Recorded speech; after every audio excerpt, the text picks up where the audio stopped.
ગુજરાતમાં સ્થાનિક સ્વરાજ્યની ચૂંટણીમાં કોંગ્રેસ માત્ર ખાતું જ ખોલાવી શકી, ત્યારબાદ કોંગ્રેસ સફાળે જાગી છે અને ગુજરાતમાં કોંગ્રેસ કઈ રીતે મજબૂત બને તેના પ્રયાસો કરી રહી છે.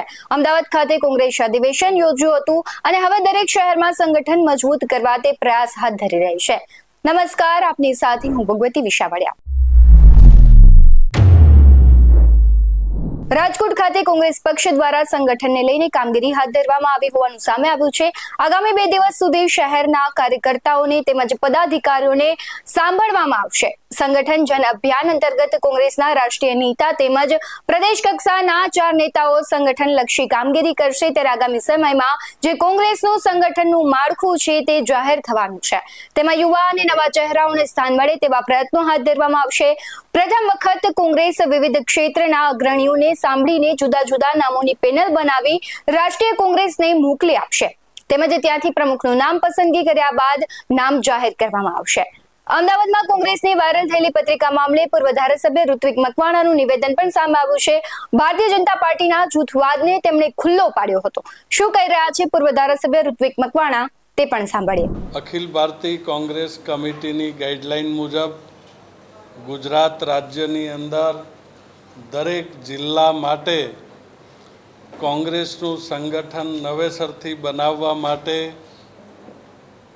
દિલ્હીથી અખિલ ભારતીય કોંગ્રેસ કમિટીની સીધી દેખરેખ હેઠળ દરેક જિલ્લા માટે કમિટી બનાવવામાં આવી છે, જેની અંદર એઆઈસીસીના એક પ્રભારી અને પ્રદેશ કોંગ્રેસ કમિટીના 4 પ્રભારી એમ 5 લોકોની ટીમ બનાવવામાં આવી છે.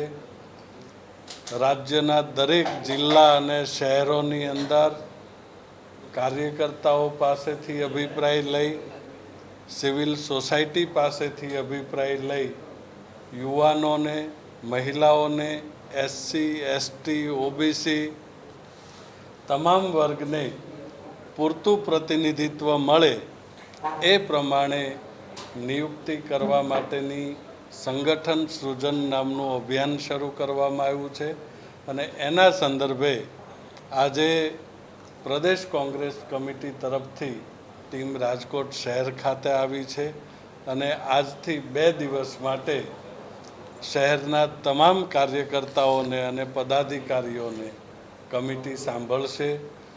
જરૂર પડે શહેરમાંથી સામાન્ય લોકો પાસેથી પણ અભિપ્રાય મેળવી અને જે રિપોર્ટ તૈયાર થશે તે એઆઈસીસીને સોંપવામાં આવશે.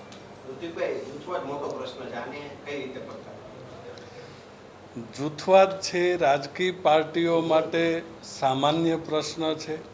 સત્તા ઉપર હોવા છતાં ભારતીય જનતા પાર્ટીની અંદર ભયંકર જૂથવાદ ચાલી રહ્યો છે. આટલા દિવસથી આજ દિવસ સુધી પ્રદેશ કોંગ્રેસ કમિટીના પ્રમુખનું નામ જાહેર નથી કરી શકતા, રાષ્ટ્રીય ભારતીય જનતા પાર્ટીના પ્રમુખનું નામ જાહેર નથી કરી શકતા. એટલે આંતરિક સ્પર્ધા એ લોકશાહીની એક પ્રકારની નિશાની છે. દરેક ગ્રુપને સાંભળવામાં આવશે, સંકલન કરવામાં આવશે અને સાથે મળી અને ચૂંટણી લડે એના માટેના પ્રયત્ન કરવા.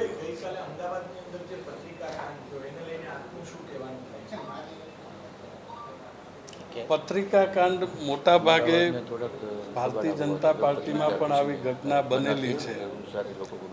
કોઈ કાર્યકર્તા ક્યારેક પોતાની વાત યોગ્ય કક્ષાએ રજૂ નથી કરી શકતો અથવા એને પહોંચી નથી શકતો એવું લાગે ત્યારે આ પ્રકારની આક્ષેપબાજીઓ થતી હોય છે. એ પત્રિકાની અંદર જે લખાણ છે એની અંદર તથ્ય કેટલું છે એ તો તપાસ કરીએ પછી ખબર પડે અને પાર્ટી એના માટે પણ નિર્ણય કરશે. જે પ્રમાણે રાજકારણમાં જૂથવાદ છે તે પગ પસેરું કરી ચૂક્યો છે, તેના લીધે સામાન્ય જનતા અને પાર્ટીઓને પણ મોટા નુકસાન થઈ રહ્યા છે. હવે જોવું રહ્યું કે સંગઠનમાં બદલાવ પછી કોંગ્રેસ બાજી મારે છે, સંગઠનમાં કોને સ્થાન આપે છે ને તેના પર બધાની નજર રહેશે. આ મુદ્દે આપનું શું કહેવું છે કમેન્ટ કરી જરૂરથી જણાવજો. આવા જ વધુ અહેવાલો સાથે ફરી મળતા રહીશું. તમે અમારી YouTube ચેનલને સબસ્ક્રાઇબ કરવાનું, અમને Facebook અને Instagram પર ફોલો કરવાનું ભૂલશો નહીં. બાકી નવી અપડેટ્સ મેળવવા માટે આપ જોતા રહો BS9 TV ન્યૂઝ. નમસ્કાર.